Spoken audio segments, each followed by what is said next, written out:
Welcome to Martini Time. I was going to say Zen Live, but that's what I used to do in the morning. So the title of this talk is I have a monkey around my neck. Can you see? It's a little monkey. I even got out my monkey martini glass, and I've still got that good Beefeater's gin. So this monkey around my neck, it's a vibrator. You press that little thing. God, it drives you crazy. When it doesn't massage, it just vibrates your head so you think you're having a fit. And so I had my birthday party Friday night, and one of my good friends had this nice wrapped up gift, and I opened it up, and it was this. I said, "What is it?" And she said, it's a massage for your neck. It'll make you feel good. And I hated it. So, but I'm in a double bind there.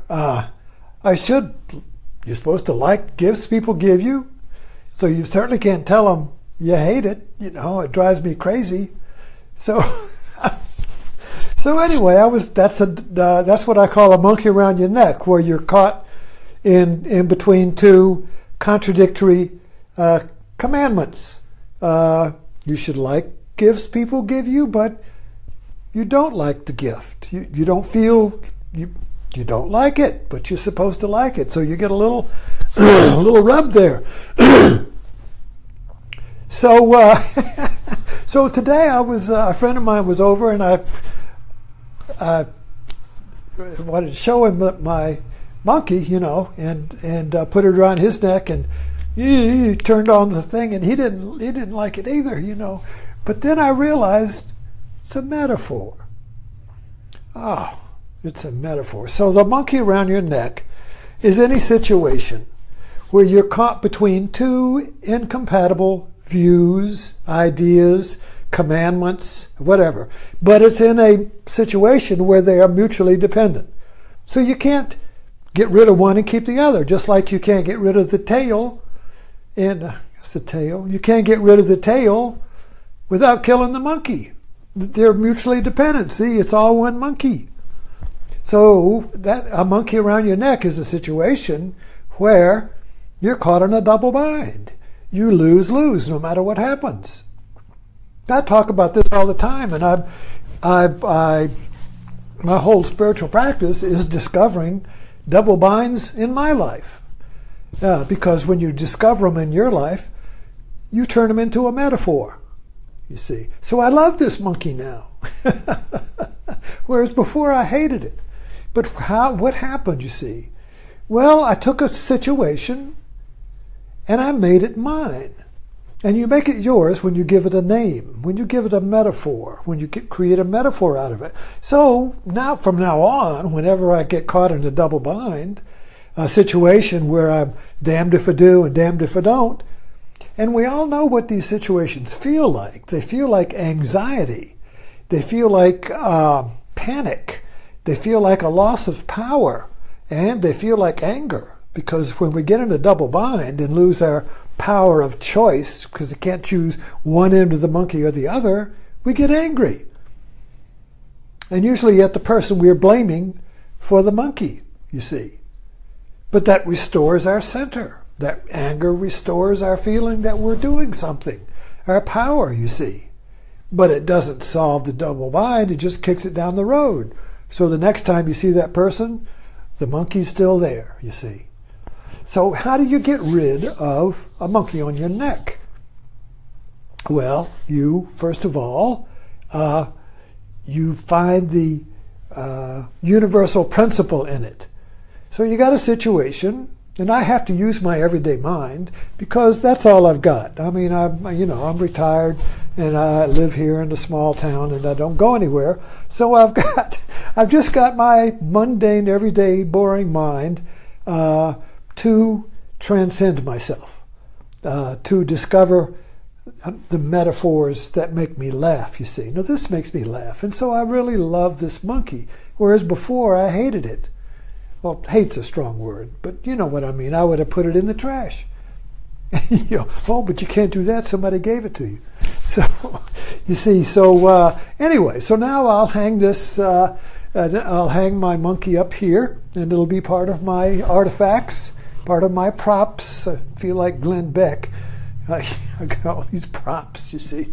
I keep adding props. And creating a name, when you find a double bind, and usually there's a pain body associated with it. Eckhart Tolle's pain body. Usually these double binds are created or situations where the pain body arises. And you know that your pain body is arising when it is a ritual or a recycling event. The situation may be different, but the drama is the same. The emotional content is the same. It's like a play that gets rerun, but in different cities with different plots, different stages and times, but the plot's the same. So when you have a recurring situation where the emotional outcome is always the same, you got a monkey around your neck. So the thing is, don't take my monkey and name it. This is my monkey. So you have to name your own double bind. Give it a name, and then welcome it. And then welcome it as an exit to the cage. In other words, when you have a monkey around your neck, you're in a cage, and the monkey's jumping around in your head, you see. So you want to get that cage door open. Well, you can't do it unless you name the monkey. Give it a name, give it a handle, and then I have a sneeze coming up. Oh. And then you transcend it. You're not caught in it. And you can work with it. Now you have a friend, you see. Now I have a friend. And so the next time I get caught in a double bind situation, I'll remember the monkey and I'll laugh, you see.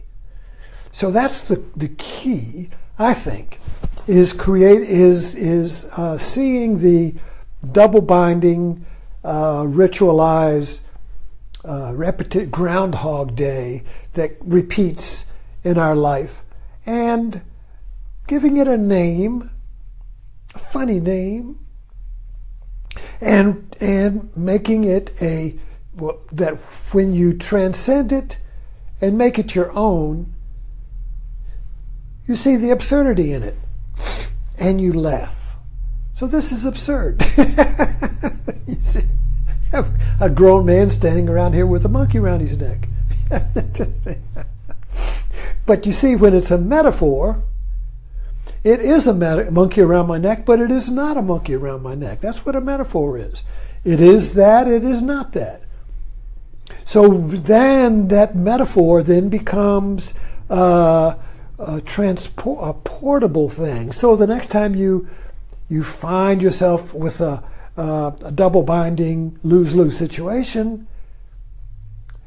if you have a metaphor for it, you'll remember it.